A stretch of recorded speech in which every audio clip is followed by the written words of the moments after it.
আমি যে টাকা এখানে দান করেছে কাল আমার নিজের বাড়িতে অনলাইনে পুরো লাইভ টেলিকাস্ট করে সেই টাকার কাউন্টিং করেছি। যারা শেয়ার করেছে তারা সবাই দেখেছে।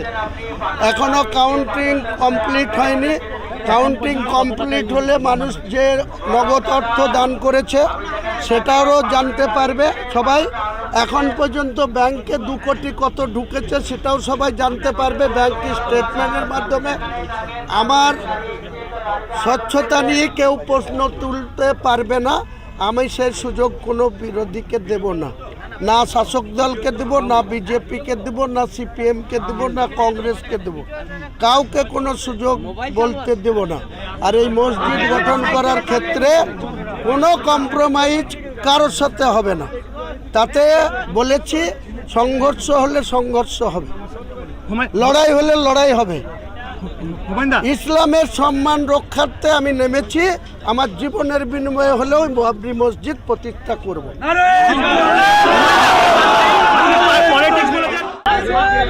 সবই আল্লাহর রহমত, আল্লাহর দয়া, আল্লাহর ইচ্ছাতেই সব কিছু হচ্ছে। এক শ্রেণীর মুসলিম বিরোধী লোক তারা বরাবরই মুসলমান ধর্মের মানুষকে ঘৃণা করে বা তাদেরকে এই পৃথিবীর মধ্যে বেশি করে মাটিতে পুঁতে রাখার চেষ্টা করে। সেই সমস্ত মুসলিম বিরোধী যে মানুষ আছে তাদের আগামী দিনে আমরা শুভবুদ্ধির উদয় হোক।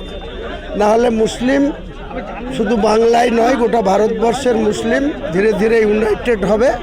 আমরা কোনো অমুসলিমকে তাদের ধর্ম নিয়ে কোনো বিরোধিতাও করতে চাই না, তাদের সঙ্গে কোনো সংঘর্ষও করতে চাই না। কিন্তু ইসলামের অধিকার আছে মাথা উঁচু করে সম্মান নিয়ে বেঁচে থাকার। সেই জায়গাটাতে যদি কেউ চ্যালেঞ্জ করে আমরা সেই চ্যালেঞ্জ অ্যাকসেপ্ট করব। শান্তিপূর্ণভাবে আমাদের ইসলামকে মাথা উঁচু করে বেঁচে থাকার অধিকার মহান আল্লাহ তাআলা আমাদের দিয়েছে, সেটা রক্ষা করে যাব। কোনো শক্তি আমাদেরকে পিছু হটাতে পারবে না।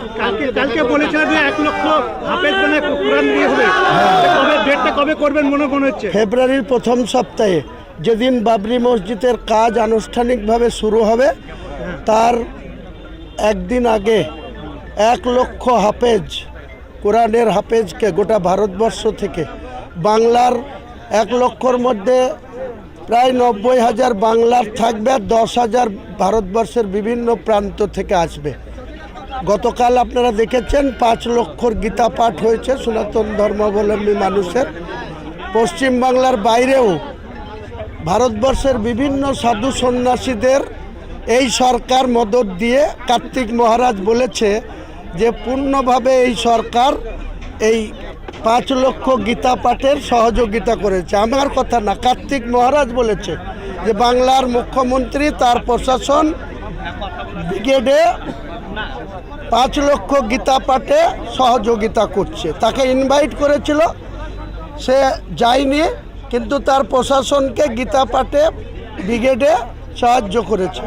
আমরা দেখতে চাই 1 লক্ষ যে কোরআনের এখানে তেলাওয়াত হবে, কোরআনের যে কোরআন পাঠ হবে, সেদিনকে এই সরকারের ভূমিকাটা দেখতে চাই।